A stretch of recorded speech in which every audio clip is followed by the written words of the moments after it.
in the UK, and of those who do survive, 1 in 4 will be left with after effects, including the loss of limbs. Well, one of those meningitis survivors is 4-year-old Alissa Chowdhury, who's having a slight tantrum at the moment because we tried to pull her dress down and make her sit down. Mum and Dad, never mind. She is perfectly. We must say, she has had a terrible time. You've had a terrible time. She lost both her legs. They had to be amputated, and she lost part of her right hand. But clearly, she is a perfectly normal little girl who gets upset in the morning. But I mean, just tell us what happened, because for you, Mum, Samantha, you really had to battle, which is incredible, to get the doctors to believe that she was very seriously ill. Yeah, they kept sending us home throughout the week saying she had a viral infection, but obviously as parents you know your child isn't right, so we kept taking her back. Within hours she was covered in just purple spots and she was in a coma within hours.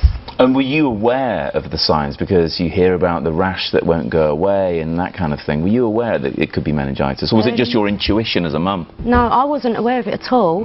I took her to my mum's because I was going to work that day, and my mum was the one who spotted the first spot really and called me back.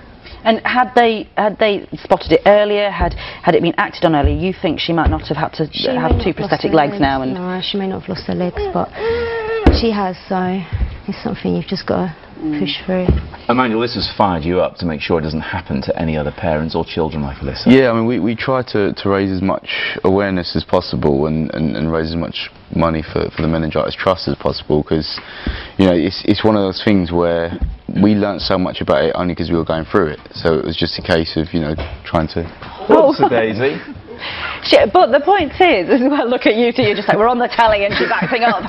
She's the same age as my daughter. She's a little cutie, but look, and the point is that she's, you know, perfectly, she's going to school in September, everything's fine, really, but the thing is that you just want more people to be totally aware, don't you, and not be fobbed off, essentially, because they thought it was chickenpox at first.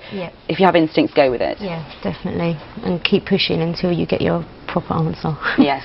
Now listen, I know that Alyssa's a big fan of JLS, aren't you? Do you like JLS? They're your favourite band? They are. Because there is a bit of sad news today, they're splitting up, but we do have them come in from time to time, don't we? Yes, we do. So Marvin is going to be our showbiz correspondent. Maybe you could pop back in and say hello. Yeah? That'd be nice. That'd be good, wouldn't it? What a good girl. Here you go, Dad. Oh, well, thank you very much. I've got to get back into position. Thank you very much. Well, let me just say that that's it from us for the moment. Lorraine and Alid are here very shortly, but let's take a look at the weather with Laura, who's out and about.